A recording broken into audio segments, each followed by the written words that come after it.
Quand Pantagruel fut né, qui fut bien ébahi et perplexe? Ce fut Gargantua, son père, car voyant d'un côté sa femme Badebec morte, et de l'autre son fils Pantagruel né, tant beau et grand, il ne savait que dire ni que faire.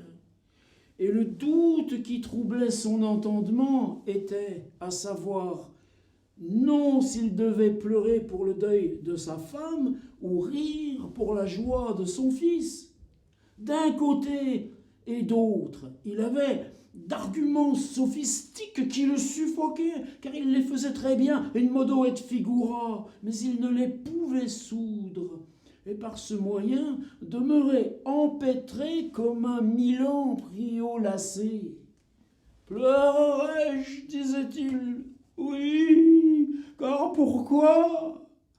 Ma tant bonne femme est morte, qui était la plus ceci et cela qui fut au monde. Jamais je ne la verrai, jamais je n'en recouvrirai une telle, ce m'est une perte inestimable. Oh mon Dieu, que t'avais-je fait pour ainsi me punir? Que ne m'envoyas-tu la mort à moi, premier qu'à elle? Car vivre sans elle ne m'est que languir. Ah, pas de bec, ma mignonne mamie, mon petit con. Toutefois, elle en avait bien 3 arpents et 2 sextérés. Ma tendrette, ma braguette, ma savate, ma pantoufle, jamais je ne te verrai. Ah, fausse mort, tant tu me hais, malivole, tant tu me hais, outrageuse de me tolir celle à laquelle l'immortalité appartenait de droit.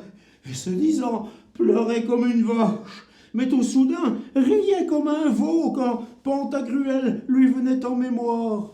« Oh, mon petit-fils, disait-il, mon couillon, mon peton, que tu es joli, tant je suis tenu à Dieu de ce qu'il m'a donné un si beau fils, tant joyeux, tant riant, tant joli. Oh, oh, oh, oh, oh, que je suis aise. Buvons, oh, laissant toute mélancolie, apporte du meilleur, rince les verres, botte la nappe, chasse les chiens, souffle ce feu. Allume cette chandelle, ferme cette porte, envoyez les pauvres, tiens ma robe, que je me mette en pourpoint pour festoyer les commères. » Et se disant, il louit la litanie et les mémentos des prêtres qui portaient sa femme en terre. Ainsi laissa son bon propos, et tout soudain fut ravi ailleurs, disant, « Jésus, faut-il que je me contriste encore? Cela me fâche. Le temps est dangereux, je pourrais prendre quelque fièvre, vois-me-la affolée. Foi de gentilhomme, il vaut mieux pleurer moins et boire davantage. Ma femme est morte, eh ben, par Dieu, ma femme est morte.